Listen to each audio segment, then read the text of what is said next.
thématique d'aujourd'hui, c'était, comme le titre l'indiquait, la crise que l'on annonce, donc celle dont tout le monde parle, la crise économique de 2019, est-elle évitable?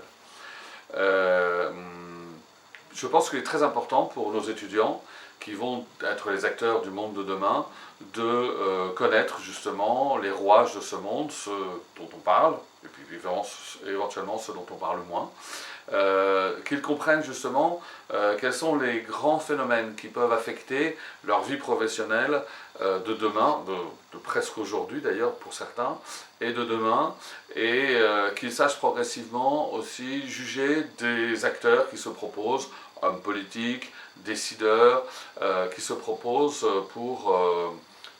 qui proposent de prendre les commandes de la politique, de l'économie, etc.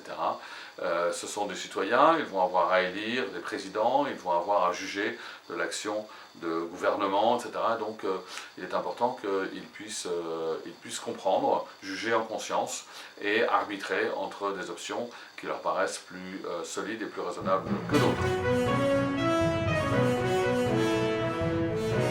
On a parlé de plein de choses différentes et donc je pense que ça nous a tous un peu éclairés sur les principes fondamentaux de la finance. On a vu beaucoup de choses aussi sur les banques, donc c'était assez intéressant. En plus, il y avait différents conférenciers qui venaient de différentes professions, qui avaient fait différentes études. Donc c'était intéressant de voir que chacun peut avoir son point de vue, mais tout en restant dans vraiment l'axe de la mondialisation.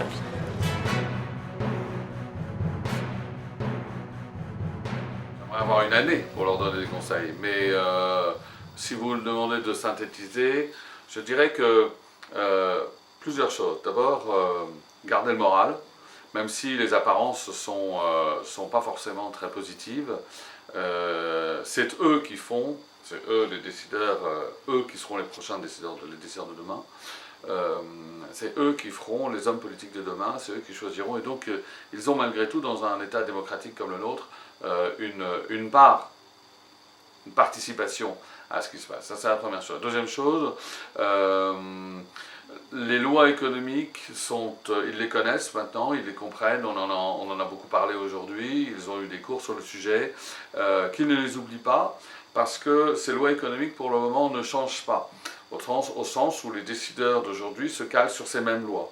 Donc c'est pour eux une façon de garder des repères et de pouvoir anticiper à l'avance que telle ou telle décision, que telle ou telle loi va plutôt dans tel sens ou plutôt dans tel autre sens. Et surtout, ne pas se laisser influencer par des commentaires venant des médias, des commentaires de type café de la gare, ou etc., alarmistes, ou au contraire hyper optimistes, qui généralement déforment la réalité et sont souvent d'ailleurs donnés avec des intentions qui ne sont pas forcément celles que eux pourraient avoir.